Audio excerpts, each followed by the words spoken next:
옛날 어른들이 저희 아버님도 그렇더라고요.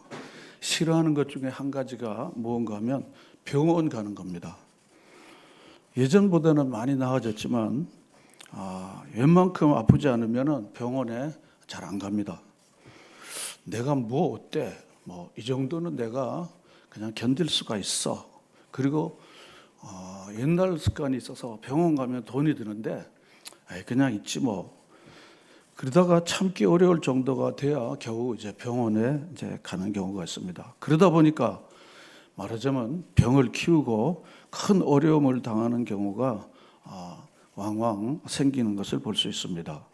그래서 지혜로운 사람들은 건강 관리를 위해서 미리 기도할 뿐 아니라 그리고 미리 크게 아픈 데가 없어도 정기 검진이나 건강 진단을 제때제때 이렇게 받습니다. 그렇게 되면 혹시 병에 걸려도 적절한 처방과 치료를 받을 수 있기 때문에 생명을 보존하고 또 건강하게 살아갈 수 있는 경우들이 많이 있습니다. 저는 신앙생활도 마찬가지다 그렇게 생각이 됩니다. 우리 영혼의 상태가 어떤지 미리미리 진단하고 그리고 치유해서 영적 건강을 유지하는 게 매우 중요하다 생각합니다. 영적 상태 진단과 치유를 위해서 하나님께서 이 말씀을 주셨는데 특별히 요한계시록 2, 3장에 기록되어 있는 7교회에 보내는 이 말씀은 바로 우리의 교회와 우리 한 개개인의 영적 상태를 이렇게 진단하고 처방하고 또 새로운 길을 안내하는 좋은 지침이 바로 여기 말씀에 있다고 생각이 됩니다. 7교회에 보내는 편지. 그래서 7개 교회로 이제 우리가 에베소부터 오늘 라오디게아 교회 7개 교회를 우리가 살펴보는데요. 적어도 요한계시록에서는 7은 완전 숫자입니다. 완전수. 그래서 특별히 7개 교회에만 주는 게 아니라 모든 지상에 있는 모든 교회에 주시는 그런 하나님의 말씀이다. 이렇게 우리가 이해할 수가 있습니다. 그런데 각 교회마다 굉장히 지역도 다르고 색깔도 다르고 말씀도 다르고 그리고 그들에게 주는 말씀의 내용이 각각 다른데 제가 그 형태를 오늘 마지막 시간이기 때문에 제가 한 7가지로 중요한 어떤 패턴을 여러분들에게 말씀드리려고 합니다. 첫째는 우선 편지가 보내지는 교회가 지명됩니다. 라오디게아 교회 사자에게 편지하노라. 에베소 교회 사자들에게 편지하노라. 이와 같은 패턴을 7교회 모두 가지고 있습니다. 두 번째로는 그리스도의 이름이 묘사되어 있습니다. 오늘 본문에도 보면은 바로 14절에서 이렇게 말하고 있습니다. 아멘이시오 충성되고 참된 증인이시고 하나님의 창조의 근본이시라고 바로 그리스도를 자신을 그렇게 묘사하고 있습니다. 셋째로는 각 교회의 영적 상황에 대한 묘사가 되어 있죠. 오늘 여기 15절에 보면 내가 내 행위를 아노니 하고 그들의 행위에 대한 구체적인 묘사들이 바로 이것이 영적 상황을 묘사하고 있는 것입니다. 자, 네 번째 부분에서는 그리스도가 각 교회가 이룬 일들을 평가하고 그들의 영적 상태에 대한 판단을 내리십니다. 이 판단을 통해서 주님은 바로 다섯 번째 있는 것처럼 교회의 문제를 교정하거나 더 경고하십니다. 바로 교정하고 경고하고. 마치 우리가 이제 병원을 가면 이제 처방을 받고 그리고 주사도 맞고 그리고 약국에 가서 약을 받아오는 것처럼 주님께서 이 교회에 적당한 처방전을 주시는 것을 이렇게 계속해서 우리가 볼 수 있습니다. 그 다음에는 마지막으로 우리가 6번째 부분에서는 늘 반복해서 바로 귀 있는 자는 성령이 교회들에게 하시는 말씀을 들으라, 들을지어다 하고 하는 것입니다. 바로 이것은 바로 꼭 필요한 말씀이니까 귀를 쫑긋 세워서 잘 들어야 된다. 이제 그런 뜻이죠. 그 다음에 7번째 부분은 바로 말씀대로 처방하고 그리고 그렇게 행하는 자들에게 주어지는 약속. 그것은 이기는 자가 받게 될 보상의 약속을 담고 있습니다. 우리 본문에도 보면은 21절에도 보면 이기는 자에 대한 말씀이 기록되어 있습니다. 이것이 바로 요한계시록 바로 7개 교회에 주시는 7가지 중요한 소위 전형적인 틀, 이 패턴을 잘 보여주고 있습니다. 자, 그러면은 7개 교회 각각 교회에 보내주시는 가장 중심적인 핵심 메시지가 무엇인지를 한번 정리해 봤습니다. 먼저 에베소 교회들은 자신에 대한 신선한 첫사랑으로 돌아오라 그랬습니다. 내 처음 사랑을 잊었다, 그렇게 말씀하시면서 돌아오도록 합니다. 서머나 그리스도인들은 만약 그들이 화해하지 않으면 정녕 고난을 당하게 될 것이라는 경고를 하고 있습니다. 그 다음 서머나 교회는 오류의 직면에서 진리를 꼭 굳게 옹호하고 붙잡아야 된다 하는 것을 말해주고 있습니다. 그 다음에 두아디라 그리스도인들에게는 악이 가득 찬 가운데 의를 따라야 한다는 것을 말해주고 있습니다. 두아디라 그렇습니다. 사대는 우리가 지난 주간에 말씀드린 것처럼 교회의 외면적인 바로 허식 뒤에 내면적인 실제가 있어야 된다는 것을 바로 이 사대교회에 말씀하고 있습니다. 그리고 빌라델피아 그리스도인들, 부활하신 주님께서 복음 전파를 위해 기회의 열린 문을 주셨으니까 담대히 그것을 지나서 걸음을 옮기라고 그렇게 명령하고 있습니다. 오늘 7번째 이제 라오디게아 교회에 대한 말씀을 이제 전하도록 하겠습니다. 라오디게아 교회를 알려면 라오디게아 이 지역을 알 필요가 있습니다. 터키 남서쪽에 위치한 도시로 당시 라오디게아는 교통과 상공업의 중심지였습니다. 교통과 상공업의 중심지 그러면 벌써 이 도시는 좀 부유하겠다 이렇게 생각하면 틀리지 않습니다. 특히 금융업과 그리고 양모업과 의약이 아주 이 3대 산업이 아주 발달된 곳이었습니다. 그리고 북쪽 7km 지점에는 히에로볼리라고 하는 아주 좋은 온천이 있었습니다. 그리고 오른편에는 바로 골로새, 우리가 골로새서 교회에 있는데 골로새 지역이 그 지역에 있었습니다. 그런데 그 온천에서 아주 뜨거운 물이 수로를 통해서 바로 여기 라오디게아까지 오게 되면은 그 뜨거운 물이 어떻게 계속 흘러가면 어떻게 되겠습니까? 차갑든지 아니면은 미지근해지겠죠. 그래서 라오디게아 교회에 반대해서 바로 이 물을 늘 느끼는 이 사람들에게 뜨겁든지 차갑든지 하는 것은 그런 배경적인 것을 두고 이 사람들이 잘 이해하기 쉽도록 그렇게 설명을 한 것이라고 볼 수 있습니다. 라오디게아는 이런 산업으로 인하여 매우 풍요로운 것이었습니다. 그리고 상당히 교역이 활발하니까 부의 축적이 많이 있었던 그런 현장입니다. AD 60년경에 라오디게아 이 지역에 지진이 일어났습니다. 그 지진이 일어나면 로마 제국 정부가 언론의 의결을 통해서 지진 피해 지원을 이렇게 하도록 하는데, 다른 지역은 우리나라도 마찬가지지만 재난 지역을 선포해서 우리에게 더 많은 지원을 해 주십시오, 그렇게 하는 게 통상적인 것입니다. 그런데 이 라오디게아 이 교회 이 사람들은 이미 상업을 통해서 부를 많이 축적했기 때문에 제국 정부가 지원하는 지원금을 사양했습니다. 우리는 우리 자력으로 충분히 이 지진을 복구할 수 있기 때문에 그 재지원금을 안 받아도 됩니다 라고 할 정도로 굉장히 부유했고, 그리고 물질에 대한 강한 자부심이 있었던 도시라고 볼 수가 있습니다. 자, 그래서 이 사람들은 상당히 부유했기 때문에 특히 물질적으로 아주 부유했습니다. 그래서 좋은 옷도 입고 양모업이 활발되어 있기 때문에, 그리고 이제 유통을 통해서 금을 많이 가지고 있기 때문에 그들은 아주 물질적으로 아주 이렇게 부유하고 이제 그렇게 지낼 수 있게 됐습니다. 여러분, 예나 지금이나 생각 없는 사람들이, 소위 말하는 졸부들이 돈을 많이 갖게 되면요, 반드시 육체의 향락으로 빠지는 것은 아주 일반적이고 자동적입니다. 왜냐하면 이 돈은 우리에게 향락을 주고 기쁨을 주기 때문에, 그렇기 때문에 많은 돈은 우리에게 타락의 근거지가 되어질 수 있다는 것을 일반적으로 느낄 수 있습니다.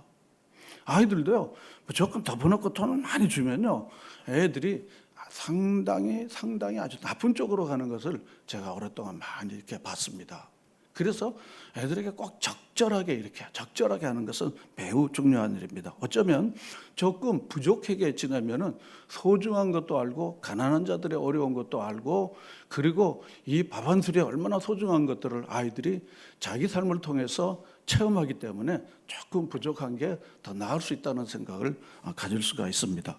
자, 그런데 오늘 이 본문 말씀을 보면요, 15절과 16절을 보면요, 얼마나 이 책망이 가혹한지 알 수가 없어요. 칭찬이라고는 눈꼽만치도 찾아볼 수가 없는 거예요. 우리 15절과 16절을 우리 다 같이 읽어보도록 하겠습니다.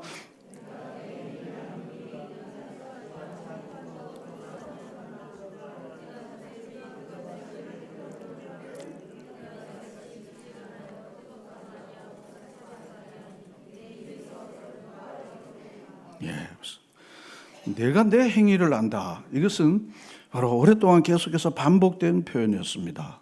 3장 1절의 사대교회도 내 행위를 아는데 살았다는 이름을 가졌으나 죽은 자다. 그렇게 말씀하신 것처럼 이 라오디게아 교회도 너희들의 행위를 아는데 차지도 않고 뜨겁지도 아니하도다. 그리고 또 한 번 또 차든지 뜨겁든지 하기를 원하노라. 그렇습니다. 뜨겁든지 하기를 원한다. 그리고는 차든지 뜨겁지도 않는 상태를 바로 16절에는 뭐라고 그랬습니까? 미지근하여 그랬습니다. 찬물과 아주 뜨거운 물을 섞어 놓으면 어떻게 합니까? 미지근한 물이 되는 거죠. 미지근하다는 것입니다. 그래서 미지근해서 뜨겁지도 아니하고 차갑지도 아니하니 그랬습니다. 그래서 본문을 살펴보면요, 행위를 아는데 차든지 뜨겁든지가 3번이나 반복해서 나오는 것은 주님의 강렬한 그 마음이 담겨 있는 것이라고 볼 수 있습니다. 그래서 히에로볼리에서는 따가운 물처럼 그렇게 좀 뜨거워야 될 텐데 시간이 지나가 버리니까 너희들이 너무 미지근하게 됐구나. 시간이 지나가니까 너무 미지근하게 됐어. 그러니 미지근하려면 미지근하고, 그리고 뜨거우면 뜨겁고 차가우면 차갑고 좀 정체성을 분명히 좀 가지는 게 좋지 않겠냐라고 말씀하시는 것입니다. 그런데 만약 미지근한 상태를 계속 유지하면 본문 여기 16절에는 뭐라 그랬습니까? 내 입에서 너를 토해야 된다. 토해야 된다. 굉장히 이제 가혹한 말입니다. 가혹한 말입니다. 응? 너를 내가 버리겠다. 그런 것입니다. 그래서 이 라오디게아 이 사람들은요, 라오디게아 사람들은 첫 번째로 보면요, 열정을 상실했다는 것입니다. 열정을 상실했다는 것입니다. 두 번째로 보면요, 17절 말씀을 우리 다 같이 읽겠습니다. 시작. 내가 말하기를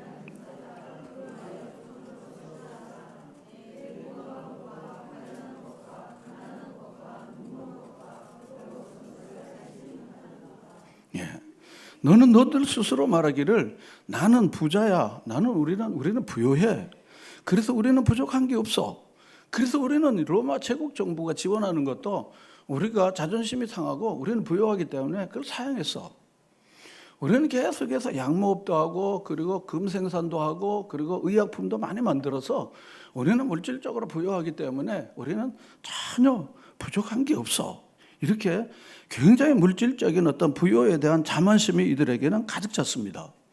그런데 마치 사대교회가 사람들 앞에는 번지름했지만 하나님 앞에서 내 행위가 온전하지 못한 것처럼 너희들의 실상을 내가 보니까 5가지를 이야기하고 있습니다. 첫째는 무엇입니까? 내 공고한 거 그렇습니다. 그리고 두 번째는 뭡니까? 가련한 거. 세 번째는 뭡니까? 가난한 거. 네 번째는 뭡니까? 눈먼 거. 5번째는 뭡니까? 벌거벗은 거 그렇습니다. 그런데 이 5가지 모두 다 부유와 부자와 전혀 반대 개념입니다. 곤고한 거, 가련한 거, 특별히 가난한 거. 그리고는 너희들이 눈이 멀었어. 영적인 맹인 상태야 너희들은. 그리고 너희들은 사실은 알고 보면은 양모 옷을 입어서 굉장히 호화롭지만은 너희들의 속은 사실은 아주 허약해서 아주 벌거벗은 거나 다름이 없어. 그런 겁니다. 이것이 바로 주님께서 이 라오디게아 교회에 주시는 중요한 책망의 2가지입니다. 첫 번째, 차든지 뜨겁든지 하라. 미지근하다는 것인데. 두 번째로는 부자도 부요하여 부족함이 없다는 것입니다. 이걸 다른 말로 하면 첫째는 무엇입니까? 열정을 잃어버렸다는 것입니다. 열정을 잃었다. 두 번째는 무엇입니까? 자아 성찰 능력을 잃어버렸다는 것입니다. 소위 말하는 자기 자신을 정확하게 볼 수 있는 능력을 잃어버렸다는 것입니다. 우리에게 있어서 우리가 자기 자신이 이렇게 공고하네, 가련하네, 내가 가난하네, 눈 멀었네, 벌거벗었네, 이걸 우리가 안다고 하는 것은요 굉장히 저도 볼 때 어려운 일입니다. 왜냐하면 우리의 눈은 어디를 향하고 있습니까? 앞으로 향합니다. 우리의 귀는 뭡니까? 세상을 듣는 것입니다. 우리의 귀가 우리의 내면을 안타까운 소리를 듣기에는 우리가 그렇게 하기는 어렵습니다. 또 우리가 우리의 눈을 가지고 이 시야를 가지고 우리 내면을 본다고 하는 것은 정말로 어려운 일입니다. 왜냐하면 온갖 세상에 볼거리가 많고 그리고 세상의 소리가 너무너무 많은데 어떻게 우리가 우리의 내면을 이렇게 바라볼 수 있겠냐는 거예요. 더군다나 시간 있고 건강 있고 돈 있는데 갈 데 많은데 우리가 뭘 그렇게 볼 수 있겠습니까? 이 라우디게아 사람들이 자기 자신의 내면을 보기에는 정말 어려운 일입니다. 그래서 주님께서 5가지를 이야기를 하는 거예요. 5가지. 사람이 아무리 망가져도요, 자신을 돌아볼 수 있는 자아 성찰의 능력만 있으면요, 그에게는 아직도 희망을 걸 수 있습니다. 그러나 인생 최고의 비극은 무엇인가 하면 자신을 돌아볼 능력을 잃어버린다는 것입니다. 내가 왜 여기에 있지? 왜 나는 이렇게 살아야 될까? 그리고 나는 앞으로 어떤 삶을 살아야 할까는 소위 이것은 환경과 상황에 관계없이 내 자신이 자아에 대한 질문인 것입니다. 내가 어떻게 살아야 되는가? 내가 그동안 어떻게 살아서 내가 이렇게 살고 있는 거지? 그리고 내가 앞으로 어떤 삶을 살아야 할지 하는 소위 자기의 내면의 자아와의 깊은 성찰을 통해서 자기 대화가 이루어질 때 그의 존재는 놀라운 변화가 일어날 수 있다는 것입니다. 그래서 실패한 사람들도 다시 일어나는 경우에는 깊은 자기 성찰이 있습니다.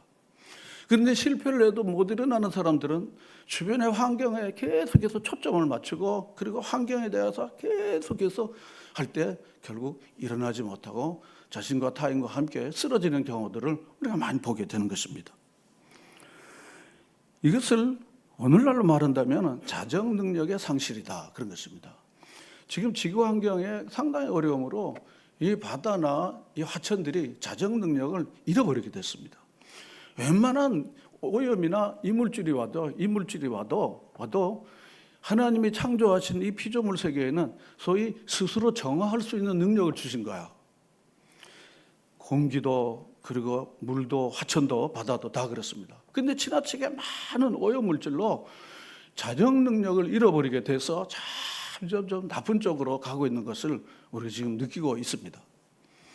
마찬가지로 우리 스스로도 자기를 깊이 돌아보는 자정 능력을 상실해버리면 더 이상 희망을 가질 수가 없게 된다는 것입니다. 그래서 많은 사람들은 풍요 속의 빈곤이 뭡니까? 외적으로는 점점 풍요로워집니다.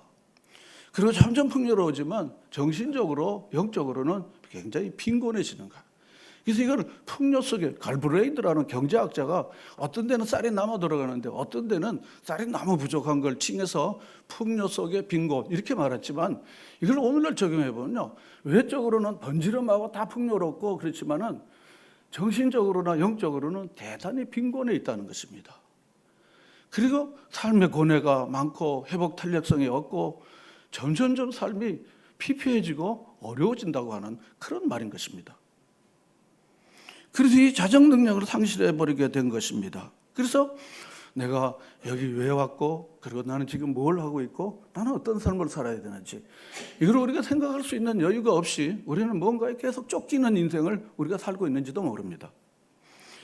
저는 하나님께서 안식을 만들어주시고 이 주일을 만들어주신 것은 하나님의 아주 특별한 계획이라고 생각합니다. 그리고 안식을 지키지 못해서 죽는 사람이 살인으로 인하여 죽는 사람보다 훨씬 더 많다는 것을 우리는 알고 있어요. 깊이 영혼과 육체를 잘 쉬게 하는 것입니다. 하나님을 대면하는 시간이 바로 이 주일입니다. 그리고 같은 믿음을 가진 사람들과 교제하는 시간이 바로 이 주일입니다. 그리고 하루에를 마치면요 저녁에 아무것도 할 수 없는 바로 이 저녁을 주신 것은 쉬라고 하는 것입니다. 그리고 이것이 바로 자기를 한번 돌아보는 것입니다. 하루를 돌아보는 것입니다. 그리고 한 주간과 자기 인생을 돌아보라고 하는 시간이 바로 이 주일입니다. 세베스는 바로 안식입니다. 쉼, 돌아봄. 이 세베스라고 하는 그런 뜻을 갖고 있는 것입니다. 그냥 아싸하고 노는 시간이 아니고 하나님께서 행하신 일과 나의 인생은 어떤 삶을 살아보는가 사는가를 깊이 한번 숙고하고 돌아보는 이게 바로 안식의 참된 의미입니다. 그런데 현대는 많은 사람들은 대중 속에 있으면서 대중 가운데 있지 않으면 너무 외로워서 결국 하나님과 홀로 있는 시간들을 제대로 갖지 못하는 아쉬움이 있습니다. 계속 누군가 같이 있어서 누군가 같이 뭔가를 먹고 누군가 같이 계속해서 말하지 않으면 자기 존재가 굉장히 사라진다고 생각하는 이런 혼자 있으면서 하나님을 대면하고 하나님으로 채워지는 이 시간들이 우리에게 점점 희박해지는 것은 매우 안타까운 일일 수 있습니다. 그런데 이 라오디게아 이 사람들이 나는 부자고 부요하여 부족함이 없다고 하는 소위 말하는 자아를 깊이 성찰할 수 있는 능력을 상실하게 된 가장 중요한 이유가 뭘까 생각하면 본문에서도 보는 것처럼 부자고 부요하고 부족함이 없다. 교만 때문이라는 것입니다. 교만 때문이라는 것입니다. 우리가 교만이 한번 씌워지면은요, 교만이 씌워지면은 착각 속의 인생을 살게 되는 겁니다. 자기 자신을 신성화시키고 그리고는 계속해서 착각 가운데 우리가 살 수 있는 우려가 많이 있습니다. 그래서 첫 번째도 교만을 빼야 하고 두 번째도 교만을 빼야 하고 세 번째도 교만을 빼고 그리고 세 번째로 더 중요한 것은 첫째도 겸손이요, 두 번째도 겸손이요, 세 번째 앤드류 몰이라고 하는 분이 겸손이라는 책을 썼는데요. 그가 이런 얘기를 했습니다. 그리스도인으로 첫 번째도 겸손이요, 두 번째도 뭐요? 겸손. 세 번째도 뭐요? 교만하기는 쉽습니다. 근데 겸손하는 것은 굉장히 어렵습니다. 사람들에게 자기를 드러내고 자기를 나타내는 것은 굉장히 쉽습니다. 나 이런 사람이라고. 이건 굉장히 쉬운 일입니다. 그러면 돈 드는 거 아닙니다. 그러나 자기 자신이 절제를 하고 자기 자신이 아무것도 아닌 존재로 자기를 낮추는 이 겸손은 대단히 어려운 일입니다. 그러므로 이 교만이 우리를 사로잡지 못하도록요. 그리고 주님을 계속해서 바라보는 일은 우리 신앙에 있어서 그냥 시간 나면 할 일이 아니라 우리 자신의 생존을 위해서 우리의 영적인 건강을 위해서 매우 중요한 일이라는 생각을 우리가 가질 수밖에 없습니다. 그래서 주님께서 처방전을 주셨습니다. 그 처방전이 뭔가 하면요. 본문 여기 18절을 우리 다 같이 읽겠습니다. 시작.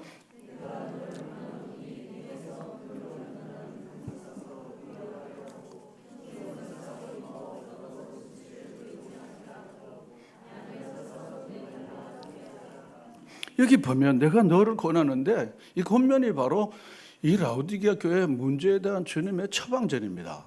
주님의 처방전. 첫째는 뭡니까? 불로 연단한 금을 사서 부요하게 하라. 이 내적 부요를 말하는 것입니다. 내적 부요를 말해요. 불로 연단한 거. 이 불로 연단한 건 금융업이 발달한 바로 이 라오디게아 지역에서는 바로 돈 그거거든. 금 그거거든요. 그런데 사실은 성령의 불로 연단한 그런 금을 사서 너의 내면 세계를 부유하게 하는 것이 필요하다는 것을 첫 번째 처방으로 줍니다. 두 번째 처방은 뭘까요? 흰옷을 사서 입어 벌거벗은 수치를 보이지 않게 하고 그랬습니다. 흰옷은 십자가의 보혈 피로 거룩해진 성도들이 입는 옷을 흰옷. 그래서 요한계시록 21장과 22장에 흰옷 이렇게 표현합니다. 그러니까 정말 세상에 양모로 쓰여진 그 좋은 비싼 그 옷이 아니라 예수 그리스도의 보혈의 피로 깨끗하게 씻어진 그 흰옷을 사서 입고 그리고 너희들이 실제로 겉은 번지름하게 그렇지만은 속에 벌거벗은 그 수치스러운 것들을 잘 덮으라 하는 것입니다. 덮으라 하는 것입니다. 바로 세 번째는 뭡니까? 안약을 사서 어떻게 해요? 눈을 바르라. 의학이 발달되어 있는 도시입니다. 그래서 이 안약을 사갖고 그리고는 눈을 발라 너희가 볼 것을 제대로 볼 수 있게 하라 그런 것입니다. 볼 걸 제대로 보는 거예요. 우리가 진정으로 변화된 그리스도인들은요 안목이 다릅니다. 보는 게 다릅니다. 가난한 자가 보여요. 복음 없는 자가 보입니다. 죽어가는 사람들이 보이는 거예요. 이게 바로 눈을 열어서 볼 거를 보게 되는 것입니다. 그런데 만약 우리가 이런 영적인 변화가 일어나지 않는 한은 우리는 계속해서 육의 세계를 통해 쫓아다니다가 그리고는 너무 숨이 찬 거야. 숨이 찬 것입니다. 그 주님의 이 세 가지 처방은 바로 이 라오디게아 교회가 굉장히 중요하겠던 금융업, 양모업, 그리고 의학. 이 세 가지를 들어서 너희들이 진정한 변화를 일어나야 된다는 것을 말해주고 있습니다. 그리고 이 따라서 내가 사랑하는 자를 책망하여 뭐라 그랬습니까? 징계한다 그랬습니다. 여러분 조금이라도 사랑하면요, 그가 좀 서운한 얘기를 하게 됩니다. 아주 무관심으로 내버린 사람에게는 그야말로 아무 말도 하지 않습니다. 그냥 상실한 마음대로 내버려 두는 겁니다.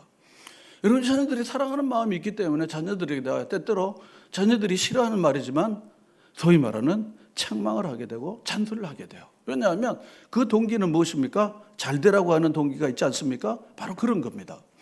주님께서 사랑하는 마음이 있기 때문에 책망하고 징계를 하는 거죠. 징계를 하는 거죠. 근데 본문에 보면요, 뜨겁지도 않고 차갑지도 않다고 말씀하시면서 우리가 19절 말씀을 보면요, 그러므로 책망하여 징계하는데 내가 뭘 내라 그랬습니까? 열심을 내라 그랬습니다. 그러니까 차갑지도 않고 뜨겁지도 않다는 것에 대한 주님의 방법은, 주님에 대하는 뭔가 하면 미지근한 채 있지 말고 너희들이 뭘 내라 그랬습니까? 열심을 내라 그런 것입니다. 열심을 내라는 것입니다. 열심을 내라는 것입니다. 열심을 내라. 사실은 이 열심은요, 저는 생각하기에는 우리나라를 오늘에 만들어 놓은 것이 이 열심입니다. 젊은이들이 계속해서 누군가 보지 않아도 열심히 자기 세계를 구축하면서 나가는 거야. 우리 정주영 회장이 태국에 처음으로 고속도로를 놨습니다. 우리나라는 당시 고속도로가 그때 있을까요, 없을까요? 없었어요. 고속도로를 한 번도 놔보지 않는 나라가, 그리고 그 나라에 조그마한 기업이 태국에 가서 고속도로를 놓는다 그러니까 지나가는 누구도 웃을까요? 개도 웃을 일이에요. 그런 일 아닙니까? 사실 그렇잖아요. 지나가는 독일의 아토바운을 본 사람이나 건설한 사람이 태국에 가서 우리 한다 그러면 오케이, 그렇게 할 수 있습니다. 그런데 그렇게 할 수 있었던 하나의 에너지가 뭡니까? 열정입니다. 열정이에요. 그리고 땀 흘려서 그 더운 날에 열정적으로 그 고속도로를요, 배우고 또 배우고 해갖고 성공적으로 고속도로를 완료했습니다. 포항제철도 마찬가지 아닙니까? 그 바닷가에 뭡니까? 박태준이라고 하는 분이요, 그러고는 죽을 각오로 열정을 가지고 그 포항제철을 만들었습니다. 제가 포항제철 안내하는 그 기념관을 갔더니 눈물이 나더라고요. 이게 한국철강산업의 그 모토가 바로 거기 있더라고요. 현대조선도 마찬가지더라고요. 경부고속도로를 놓을 때도 그렇잖아요. 차도 없는 날에 무슨 도로를 이렇게 닦냐는 거야. 차가 별로 없는 나라에 무슨 고속도로를 닦냐는 거야. 다 반대했습니다. 그렇지만 박정희 대통령이 뭐였습니까? 열정하는 것입니다. 열정 하나. 여러분이 우리가 갖고 있는 지식이 삶을 바꾸고 사람들을 변화시키는 뜨뜻미지근한 자가 아니라 열정의 사람들로, 열심을 내는 사람들로 우리의 한 인생가 불태워지는 여러분과 제가 될 수 있기를 바랍니다. 변화는 지식으로 되는 게 아닙니다. 이론으로 되는 게 아니더라고요. 열정입니다. 가진 것도 별로 없고 지식도 별로 없고 돈도 별로 없지만요, 열정을 있는 사람, 소위 열정을 메이커로 삼는 사람들은요, 반드시 뭔가를 이뤄냅니다. 여러분 주변에 정말 이상한 일이 일어났어. 이게 도무지 일어날 수 없는 일이 일어났어. 그거 한번 세계를 한번 들어가 보십시오. 거기에는 반드시 열정이 있는 사람이 그 속에 있다는 거예요. 전 세계 어디나, 우리나라 어디 기업이나 어느 데나 다 그렇다는 것을 여러분 알게 될 거예요. 이게 바로 아놀드 토인베가 얘기했던 창조적인 소수자가 그렇습니다. 열정을 가지고 가는 것입니다. 그러므로 주님께서 주신 그 많은 은혜를 따라서 우리가 무슨 일을 할 때에도 한 운동 만 운동이 아니라 열정을 가지고 여러분들이 하시는 여러분 모두가 되시기를 바랍니다. 사람들은요, 그저 입 나오는 대로 말 나오는 대로 자기 생각대로 말하기 때문에 다 이 사람들에게도 정주영도 반대를 많이 받았고 박태준 회장님도 반대를 너무너무 심하게 받았고요. 그리고 박정희 대통령은 그 야당의 지도자들이 길에 누웠잖아요. 여러분, 이게 반대가 많이 있는 거는 그것이 얼마나 옳다는 것을 증명하는 것입니다. 대충 하는 일은요, 반대도 없고 관심도 없는 것입니다. 사실 이렇게 생각해 보면요, 지금 얘기했던 이런 것들이 우리 민족을 지금이라도 이만큼 살게 하는 원동력이라고 저는 그렇게 생각합니다. 여러분들에게도 정말 뜨겁지도 않고 차갑지도 않는 신앙이 아니라 여러분 열심을 내고 주를 위하여 사는 여러분 되시기를 축원합니다. 한번 생각해 보면요, 어차피 미지근하게 지나가나, 열심히 하나, 뭐 학생들 열심히 공부하나, 대강 공부를 하나, 졸업장은 따는 거예요. 그리고 열심히 하나, 뭐 세월은 가죠. 그리고 대강 하나, 세월은 가는 거예요. 저는 기왕이면 이 세월에다가 우리의 모든 열심, 우리의 모든 은혜를 다 담아서, 그래서 새로운 것들을 만들어내는, 아름다운 흔적을 만들어내는 그런 믿음의 사람들로 우리가 살아야 된다는 것을 오늘 본문이 말해주는 것입니다. 열심을 내라 그랬습니다. 열심을 내라.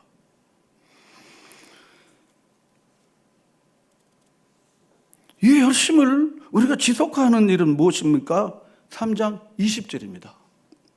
열심을 지속하는 게요, 우리가 성격상요 굉장히 모든 일에 열심히 하는데요, 상황이 달라지면은 푹 내려가는 경우가 있어요. 왜냐하면 그것은 지성을 기초로 해서 하나님의 말씀에 깊은 은혜를 기초로 해서 하지 않는 열심은요, 마치 이렇게 부풀려졌다가 푹 내려가게 되는 경우들이 있습니다. 깊은 숙고를 통해서 하나님이 주시는 깊은 은혜를 통해서 우리가 그 일에 대한 합당한 가치와 목적을 알고 나갈 때 그것의 외적 반응은 열심이 되고 그리고 열정을 가지고 일하게 됩니다. 그 사람의 환경이나 성격에 관계없습니다. 그러나 하나님이 주시는 은혜와 하나님이 주시는 놀라운 사랑에 감격하지 않는 인간적 열심은 그것은 결국 자기 밥을 털어 쌓는 것이고 그것은 언젠가 무너질 수 있다는 것을 우리는 많이 알고 있습니다. 자, 그래서 이 열심을 우리가 지속하는 일은요, 저는 3장 20절이라고 생각해요. 이 20절은 우리가 잘하는 말씀이에요. 전도할 때 너무너무 쓰는 말씀입니다. 우리 3장 20절 말씀을 다 같이 읽겠습니다. 시작.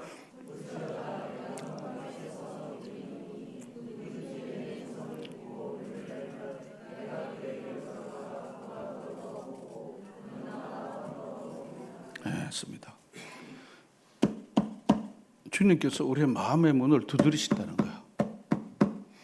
사실은 주님께서 우리의 마음을 두드리는 거를요, 듣는 기도, 이 소리는 여러분들이 귀로, 이 청력으로 듣지만요, 성령의 감동으로 주님이 내 마음의 문을 두드리고 계시는구나 하는 것을 우리가 느낄 때가 있어요.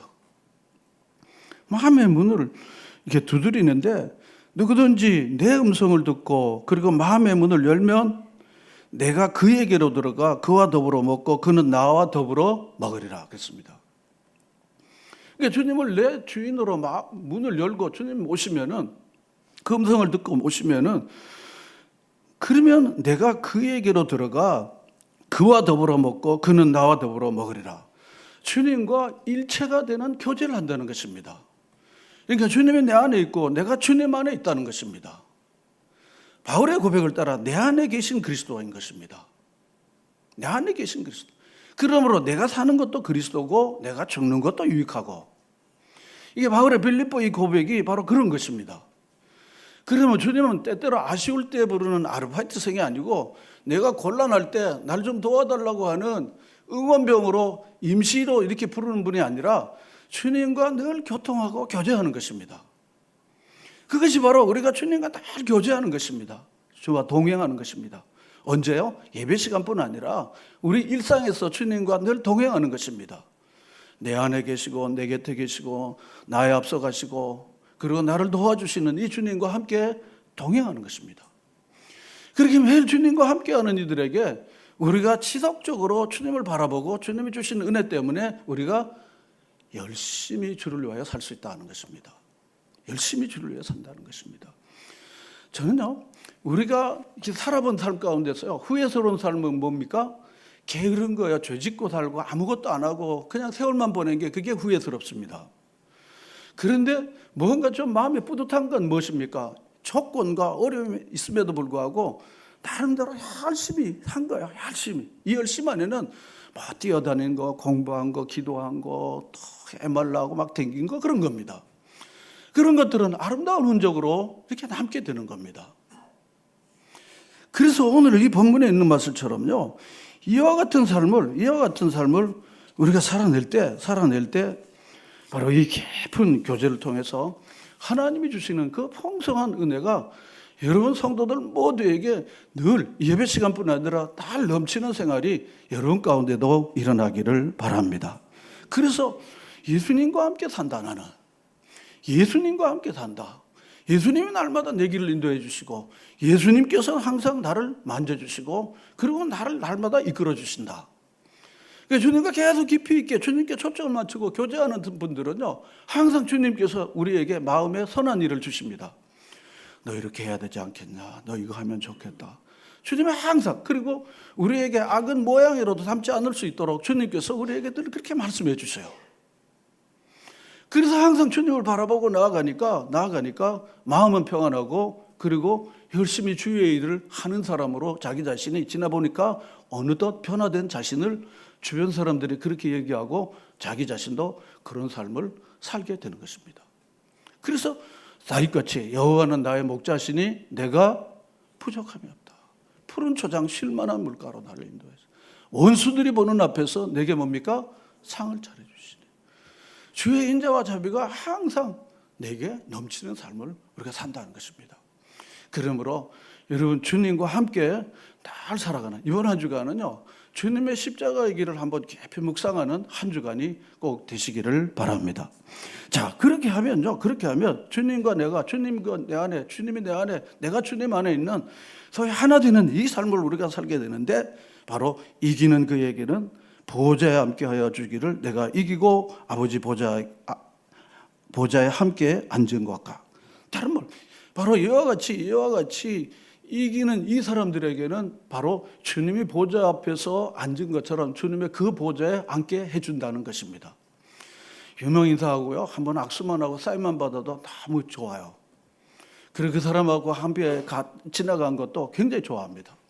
주님과 함께 있다는 이 놀라운 사실을 우리가 기억하시면서, 여러분 오늘 이 말씀을 우리 마음속에 잘 기억하시면서, 하나님 내 안에서 주님 뜨겁거나 차갑거나 토해버린다는 말씀으로, 하나님 그러므로 차지도 않고 뜨겁지도 않은 이 모습을 책망하신 주님 앞에서 하나님 이전보다 더 열심을 내게 해주십시오. 로마서 12장 11절에 보면요, 게으르지 말고 뭡니까? 게으르지 말고 열심을 품고 뭐라 그랬습니까? 주님을 섬기라 그랬습니다. 주님을 섬기라 그런 것입니다. 우리 여러분 살아보면 그렇잖아요. 세상에서 죄짓고 산 거는요, 지나고 나면 감추고 싶고요, 주님을 위해서 정말 열심히 산 것들은요, 정말 아름다운 기억들로 모든 사람들이 즐거워하게 되지 않습니까? 그러므로 여러분 주를 위해서 열심을 내는 여러분 모두가 되시기를 바랍니다. 그리고 하나님이 주신 은혜 안에 계속 머물러서 그렇게 살아가는 여러분 모두가 되시기를 축원합니다.